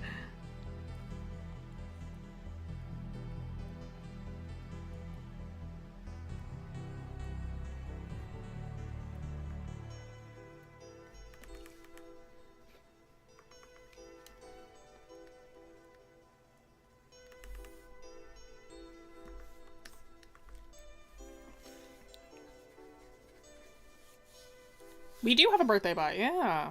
Have I watched Hamilton? No. I'm one of the last people alive who has not watched Hamilton. Same with, like, Demon Slayer. Or, like, Chainsaw Man. How did I discover my art style? I don't know, I just kept drawing. Over time, I just kind of... My art style's still developing. Like, in terms of, like, right now, it's, like, a lot of the technical things are what's developing. It's, like, whether I like different lining styles, different coloring styles, stuff like that. But I don't know, I kind of just was drawing what I liked, and then eventually I started like seeing other people's work who kind of had like techniques that I enjoyed, and then like my work is an amalgamation of other people's techniques. And that's like most artists though. Like they get inspired by other artists.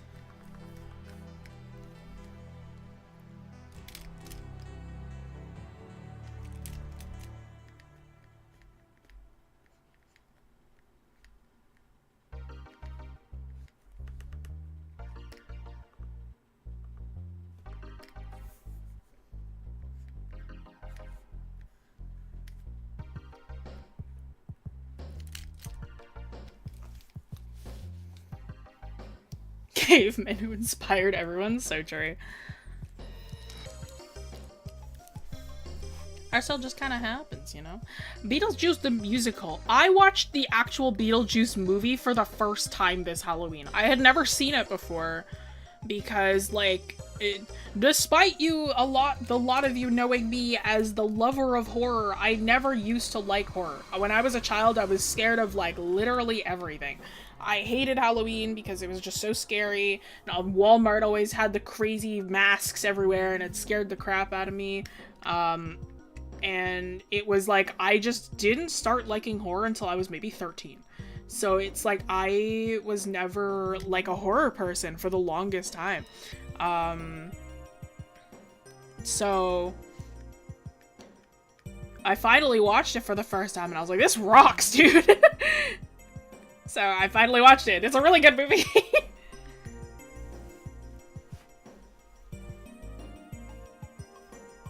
I hate horror. I have anxiety, so yeah, that's fair. I like being scared.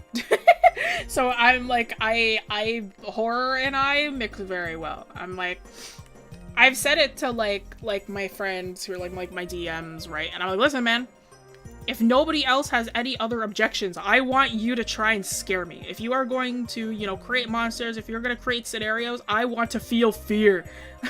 Make me feel something. One of my DMs, the one who DMs for Corn's campaign, he's really, really good at coming up with critters, like creatures. Oh my god. There was one time he had like these like clay golems. And they were made of like modeling clay, and they would mold themselves into weapons to attack us. And it was the coolest thing ever. Like, I have every single one of his like critter designs so far. I am like, wow. I'm like, I'm so like happy about these. I love horror. I love creepy critters.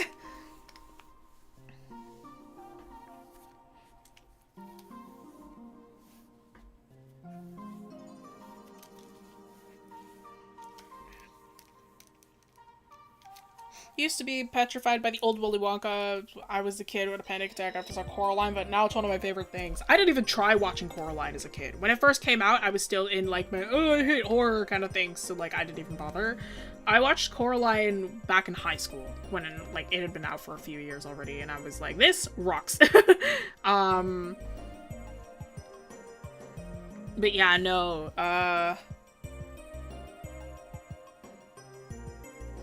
for some reason, I'm imagining Corn picking Makar after the log to check if there's anything under him, too. That is something Corn would do. It's just like, I was looking for a frog. There's no frog here.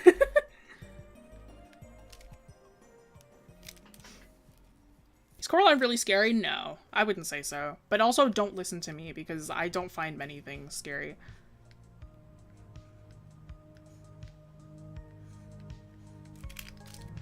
I am not the right person to ask if you're asking if something is scary or not. I am the type of person who's just like, no, it's not that scary, and then people will watch it like, just that was so terrifying. And I'm like, was it? I'm like, I think that's kind of standard. It's like horror games do not really... Like, I'm very judgy of horror games, too, nowadays. I'm really excited to play Lethal Company, because apparently that one's supposed to be, like... It hypes you up and it gets you kind of spooked, so I'm excited. I wanted a froggy. You wanted a frog! Corn is one of those kids who likes to lift up rocks and check if there's salamanders underneath.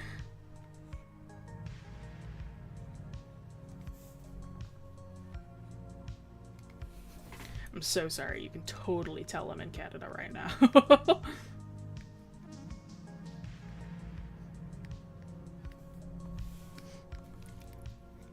There's music, kid. Froge.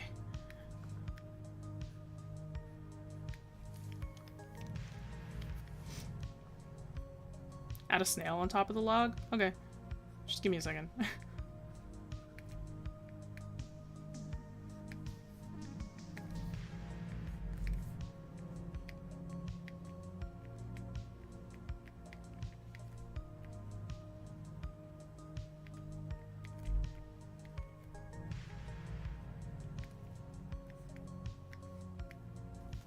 Salamanders are named that because they emerged from logs and it was thrown into the fire.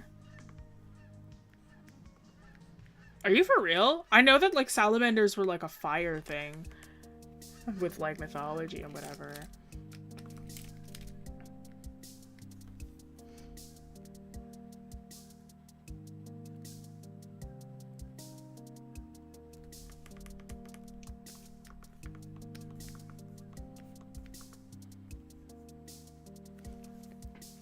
Fire lizard is such a misnomer. Is that what the name means?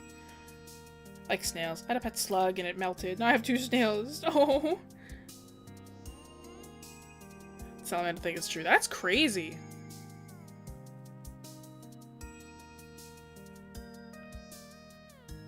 I did not know that. Yeah, fire lizard is such a misnomer. They're amphibians, I think.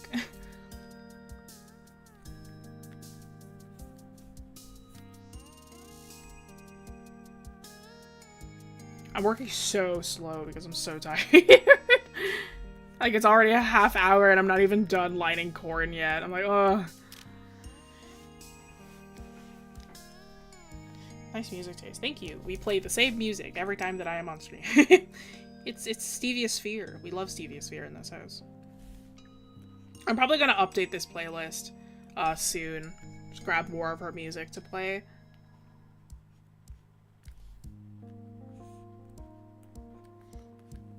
My music taste is actually quite different than this, but I can't play a lot of the music that I like.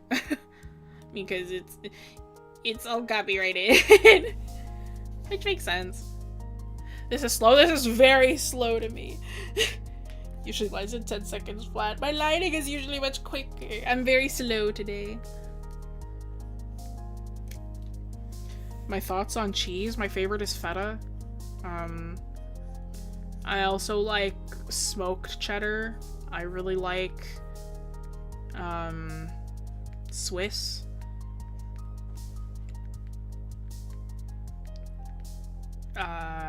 Huge fan of Parm. Cheese grommet. I just watched Curse of the Were-Rabbit 2, actually. We watched it for Halloween. I forgot how much of a fever dream that movie was. I'll be so real. The cheese grommet.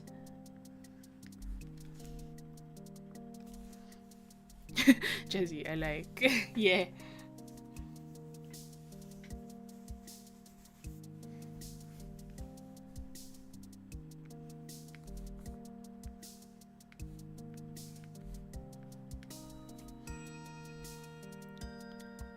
You like strong and mostly hard cheeses? I guess. I kind of just like cheese in general. I don't think there's a cheese that I don't like.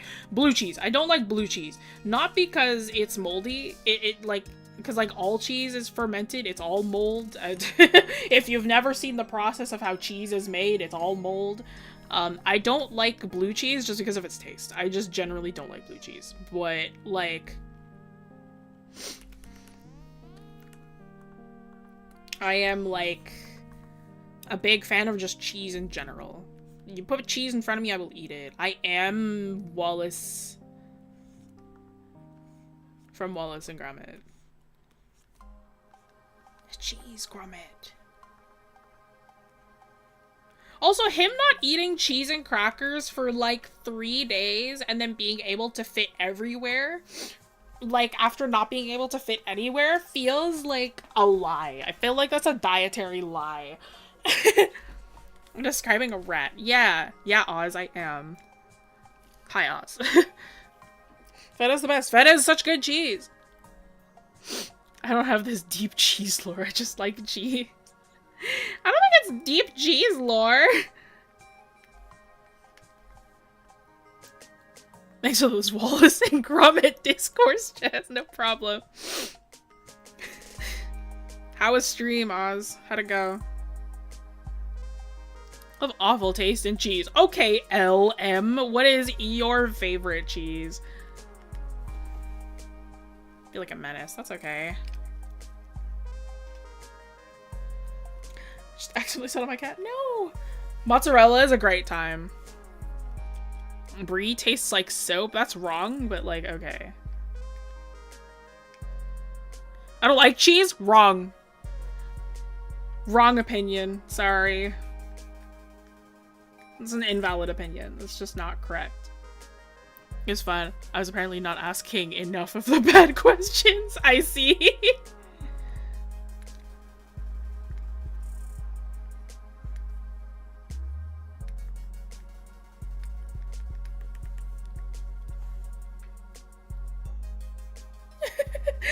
It's okay, Elle. You're welcome here, just not your opinions.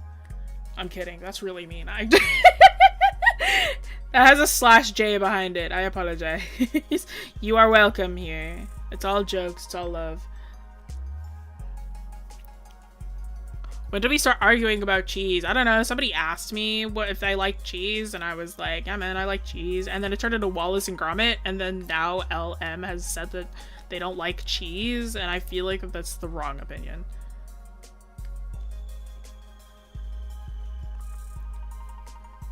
I get how people can be lactose intolerant. Milk is like the biggest food group. Lactose intolerant? Just tolerate it, bro. Come on now. Is this live? Yeah. Stilton is good. Like Geronimo Stilton? Is that why his last name was Stilton? Is Stilton a cheese? Are no mouse children's authors, like, original?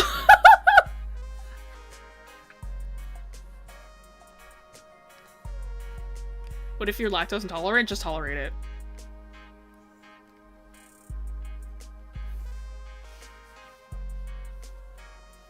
No one comic thing? Yeah. No, Geronimo Stilton wasn't a comic. They were chapter books. They were like kids like reading books. It's English cheese. What? For real? Stilton? Hang on. I'm Googling this. Stilton cheese. What? Oh, it's like... Oh, is it like blue cheese? It's blue cheese! Stilton blue cheese. Okay, well, I don't really like blue cheese. That's fair. Cause, like, I know that, like, there was, like, the Adventures of Ricky Ricotta, and I'm like, yeah, of course, ricotta's a cheese. Everybody in that book was named after a cheese. Now I know that even Geronimo Stilton wasn't, like, free. So many fun facts today. I didn't know that! We don't call it Stilton! Why are we eating mold on cheese? You do realize that cheese is like mold. Like, that's what it is. It's fermented milk.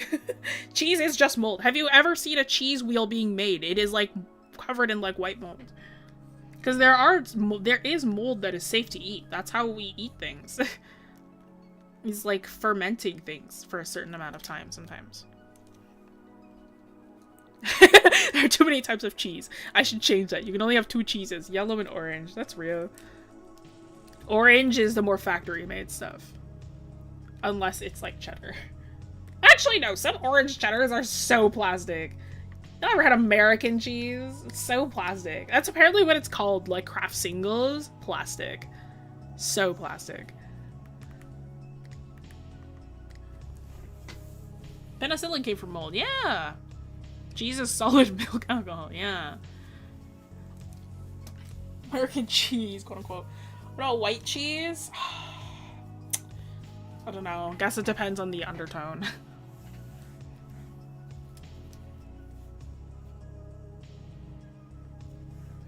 If cheese is mold, what is it when it starts to mold? Wrong. Incorrect cheese.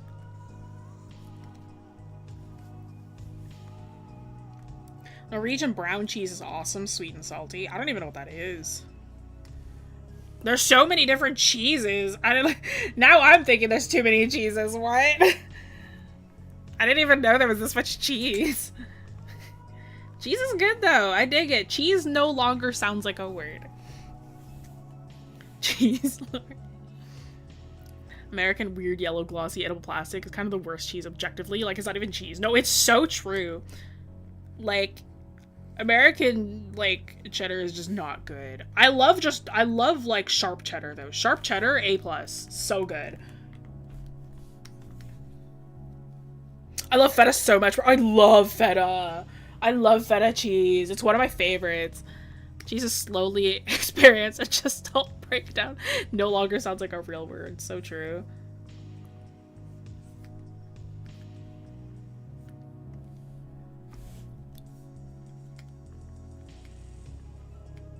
Feta's arguably the worst? Wrong. You have the wrong opinion. Shun the non-believer. I'm kidding. Don't shun them. Don't do that. I know I have the power to make you do that, but I'm like, I'm not gonna. That's mean. Drawing program are you using? Photoshop. You can always do ! device Jessie to find out my thingies that I am using. I know I have the power, but I won't use it. It's just my job. I can't be mean. Yeah, no problem. Cheese politics. Cheese grommet.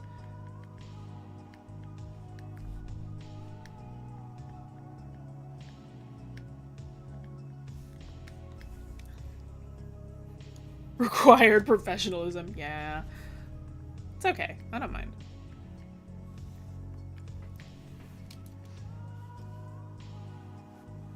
Cheese grommet. That's part of the reason why we're talking about cheese right now. Many people overreact to church bread. You mean sourdough? Nah, people don't overreact to sourdough. Sourdough rocks. I don't care. Sourdough is so good.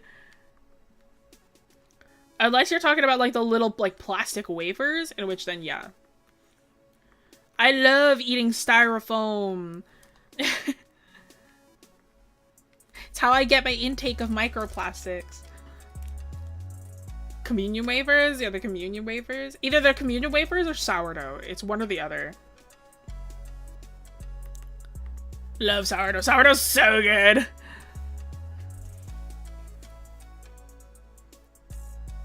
She says canon will be used against her in a short. I don't know how you would make this into a short. I know I'm being like entertaining, but this isn't technically like this isn't art related. I'm taking so long to line that I've run out of like lining things to say. I say as I'm like pretty well finished lining. Almost. Almost there.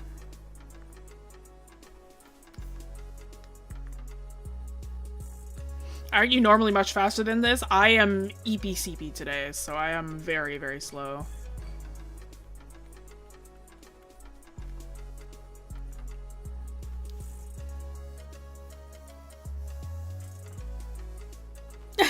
The cheese debate has been going on for 15 minutes. The declaration of Jessie's chat has decreed it. If you do not like cheese or are lactose intolerant, thou shalt have an opinion. Understandable. Well, you know, you heard them. I'll make the rule. I mean, I do make the rules, but...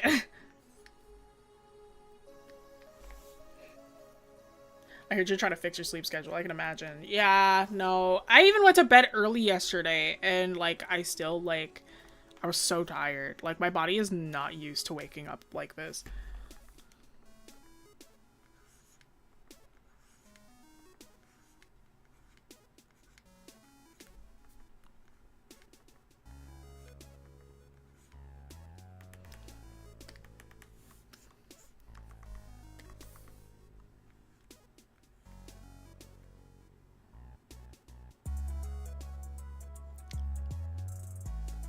I'm drawing while I watch someone else draw. Lol. That's the best time to draw. Community drawing. Community art.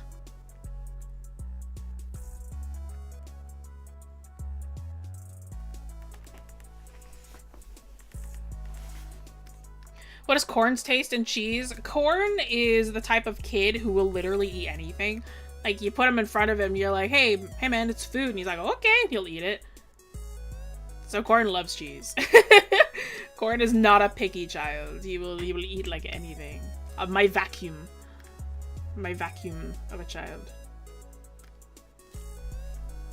Okay, so I'm just gonna be doing some coloring. I don't have much time left, so I'm just gonna be flat coloring today. No shading. No shading for you. But yeah, so I'm just gonna be flat coloring today. Just to make things go by a little bit faster. It just makes things a little bit easier.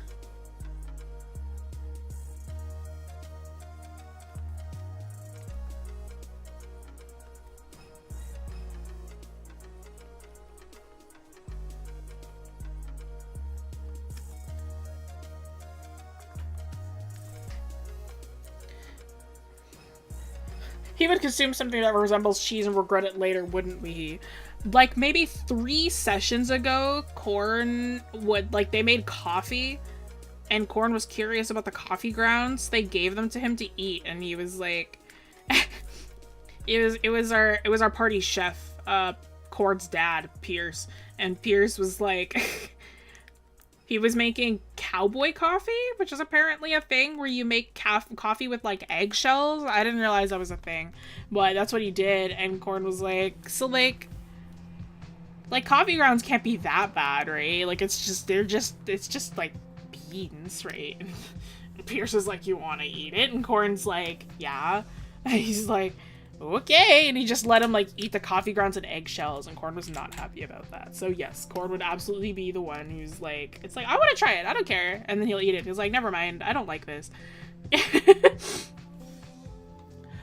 Kay! Hello, Kay. How are you? I was talking about you earlier. This is Corn's DM. Is that a thing? Here's Crow trying to convince you to eat eggshells in real life. No.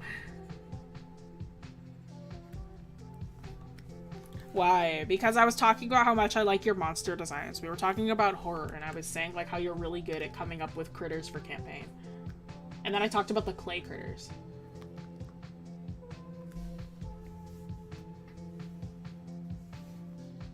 Why are we chatting my name? What's going on? What happened? I was coloring for 5 seconds. Yeah, man. Could manage to convince someone. If you could manage to convince someone to eat eggshells, it'd be the best day of his life. This is very high praise. I enjoy your monsters a lot. I think they're so cool. You're just so good at coming up with critters. I was like, I don't think you've ever come up with a critter and I've been like, yeah, this is alright. Like, every time you've come up with a creature, I'm like, yes! Yes! Like, this thing is so cool! No, don't eat coffee grounds. Do I eyeball colors? Mostly, yeah. Like, Corn, I have, like, I have a color guide for, but other than that, yeah, pretty much.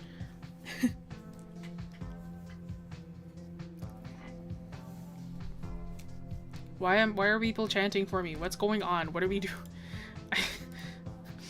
I'm panicking. What's going on? It's monster. Thank you.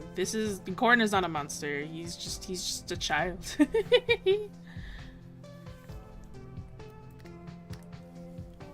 don't know what's going on. Kevin, help me. What's going on? What happened? There's cheering on. Yeah, but I don't know why. I'm anxious. I don't know what's going on. I have to use my palettes for my own characters, otherwise they'll slowly drift into a completely different design. That's fair. I was just very enthusiastic about Jessie's art. Alright, that's fine. Alright, I appreciate it. Thank you all. Because I love you. I appreciate it.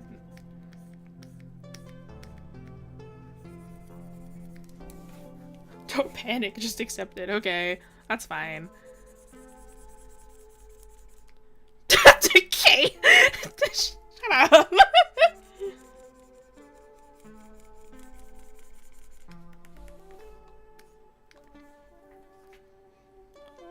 I think it's because you're the goat. I finally onboard my earlier statement. Sorry, cow. I am a cow. This is fine. And like, it's like when people are like, Jessie, if you're an animal, what would you be? I'm like, I'll be a cow.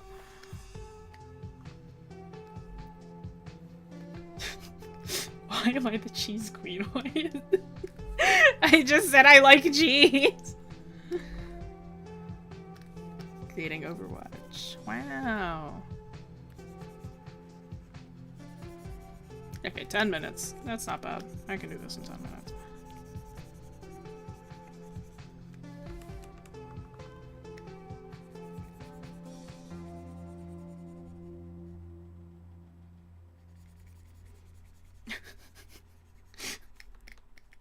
This is crazy. Y'all crazy. Y'all are nuts. Cows are the source of cheese, I guess. You know, that's true. One source of cheese, I suppose, because you have goat cheese still. I guess being the cheese queen does make sense. Sheep also? Sheep? There's sheep cheese? Am I dumb for saying that? Is that a thing? Is that real? The sheep cheese? What is sheep cheese? You know, my cam holds me to a higher standard of creature design. I love your critter design. I think it's so fun. Sheep cheese. What? It's real!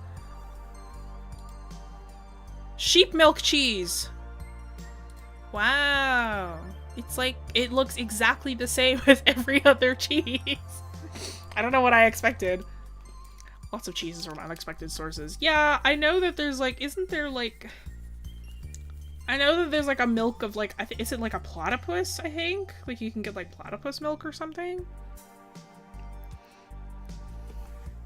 I feel like I can't do math. I have someone with high standards to impress. Hey man, you've been doing a great job.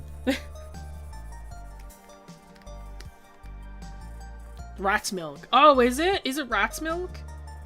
I know there's like a different mammal that's like not like equine or an ungulograde of some kind.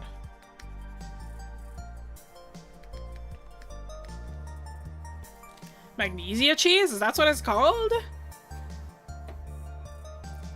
Is some Alice in Wonderland? I don't know. Pigeon milk. Yeah, you can get pigeon milk. I know that's a thing. Is it? I don't know. Actually, hang on. It was a thing in Animal Crossing. I don't know if it's real. Pigeon milk.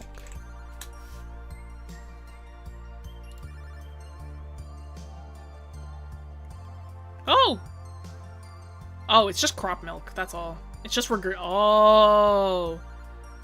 Never mind. We should not have pigeon milk. It was in Animal Crossing. Make some milk with magnesia as a cheese joke. Is that real? I don't know, man. I don't know that much about cheese. You put it in front of me, I eat the cheese. I don't know.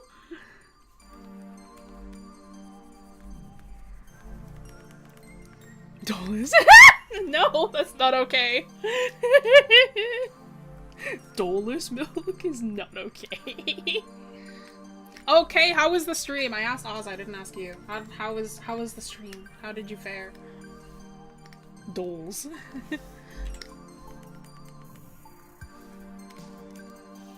Animal Jam, no! Don't take me back! No more! I used to play Animal Jam a lot as a child, yes.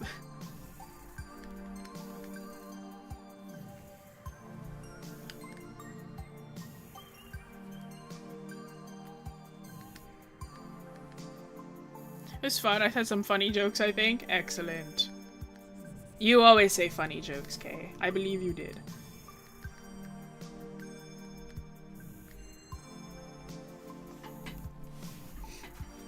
I believe in myself. That's real. I want to play Animal Jam again. Hey, man! Excellent news for you. It's still there. I think. Has Animal Jam shut down yet? Is that one that's shut down? I know, like, I watched my partner play Pop Tropica one night. Is there, like, what is this compliment hour going on right now? I don't know. Is Animal Jam still around? Is it, still, like, alive? Because I know that, like, Club Penguin is shut down, and I know, like, other things have shut down, but, like, I don't know if, like... I don't know, you go to Pop Tropica and it's littered with, like, Paw Patrol ads. I don't know. I know Club Penguin isn't there. Person is a pigeon. Where does milk come from? You never heard of pigeon milk? I think so. I hope so. Somebody go look it up. I can't look it up right now. If somebody wants to go look up if Animal Jam is still around or not.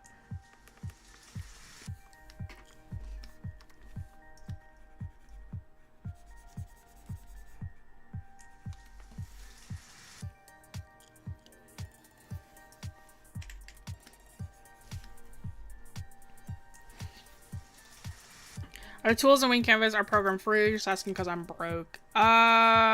Depends. The classes? No.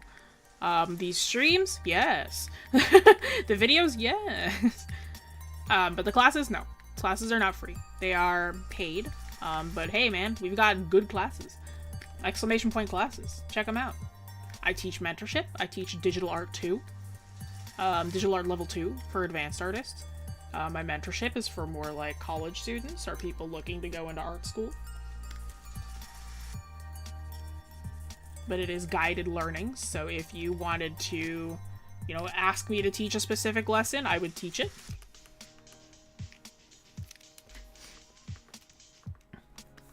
The snail was added. You didn't see? I drew the snail a while ago.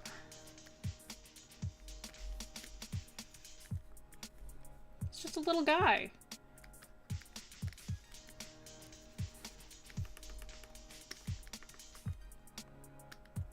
I can't believe they made a Digital Art 2, the sequel to Digital Art. Melty Moss, yeah.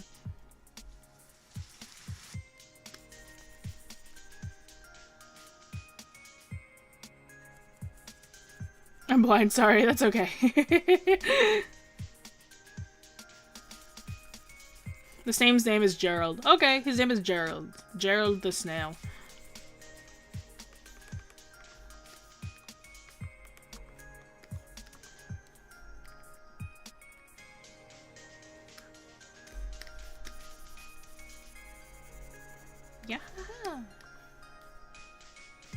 Yeah, I need to play Tears of the Kingdom again.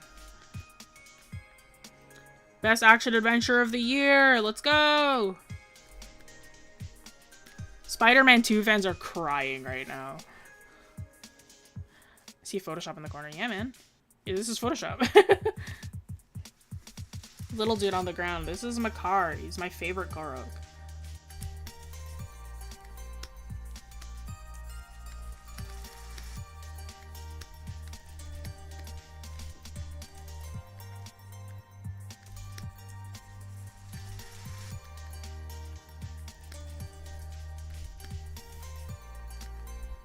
He's a what? I didn't hear you. Korok. They're from Legend of Zelda.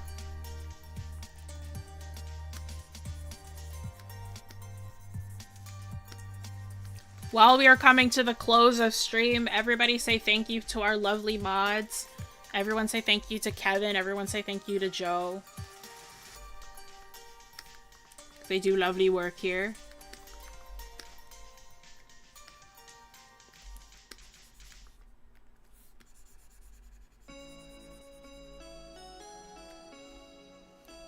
Yes, everybody say thank you to the lovely mods. They do lots. They are wonderful people. Far more deserving of your praise than I.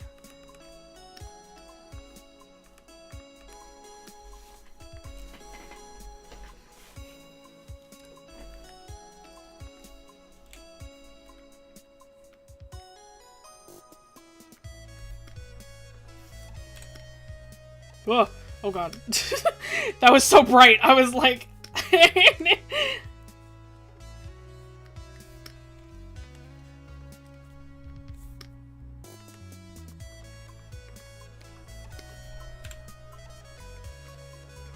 So sorry, I like flashbanged everybody. I'm not saying it's true, but I'm also not going to argue.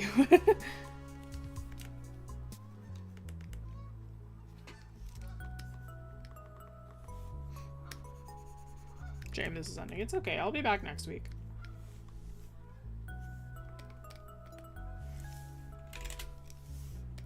I'm just making something nice and simple today.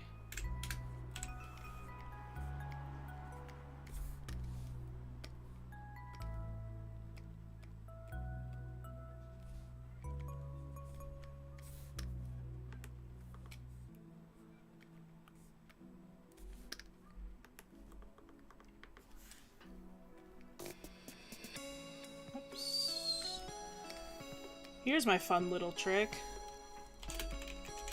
This kind of helps make your lines a little bit thicker, in my opinion. Just blur them a little bit, lower that opacity, and it gives them a kind of nice, sort of thick look that I enjoy.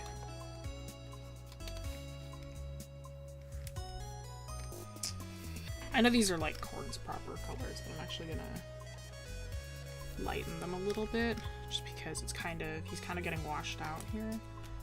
Never mind, I don't like that. Oh, that's maybe a little too much. Sometimes I change colors for the sake of the composition. There we go. Yeah, and there we go. That brings him back to his original. Good.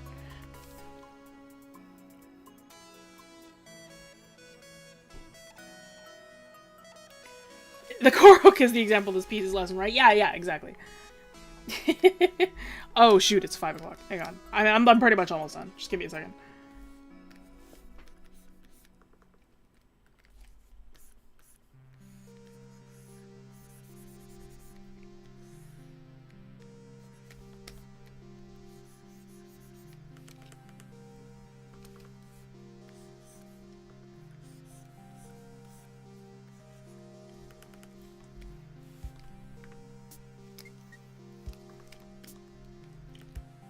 Alright, y'all. That is 5 o'clock, 5:02 now. Thank you all so much for joining. Those who are new here, hi, hello, welcome in. If you don't know too much about the studio here at Wing Canvas, we're not just a YouTube channel, we're also an art studio. Hey, check out the classes. Yeah, classes that we offer, wingcanvas.com. Check out the classes that happen weekly. I teach digital art too. I teach mentorship. Feel free to check those out. Feel free to check out both of those. This file that you see in front of you, the JPEG, will be available on our Discord, !Discord. Come join in, talk to other art nerds, connect, say hi to other people. You'll be able to properly get that nice little insight. Talk to other people, submit for the art submissions in the beginning. Yes, if you'd like to participate in those. But if you would like my working files, if you'd like any of the working files that will be available monthly, you have to join our Patreon. Patreon or become a member. Being a Patreon member or just a membership member to the channel also allows you access to exclusive Discord channels. You'll be able to talk directly to me, some of the other streamers as well, for feedback or just chatting in general, if you'd like to check those out as well. But yeah, next week, or actually this Sunday, let me see. Oopsie doopsie, hang on. Didn't mean to do that. This Sunday, yes, it is an Iggy stream.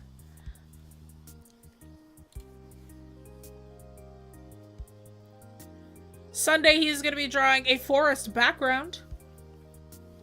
If you'd like to join him for that. And then, oh, apparently I'm drawing waterfalls. Apparently I'm drawing waterfalls for this upcoming Saturday. So, yeah, I'll be teaching y'all how to draw running water, I suppose. But yeah, how to draw forests this Sunday. And then the following Saturday will be me. Again, I'll be drawing waterfalls. If you'd like to learn about some rushing water, I'll be talking about that. Oh, Frozen too? Okay, I guess I'm teaching ice as well. Alright. Thank you all so much for joining. And I'll see y'all next week. Au revoir. Bye-bye.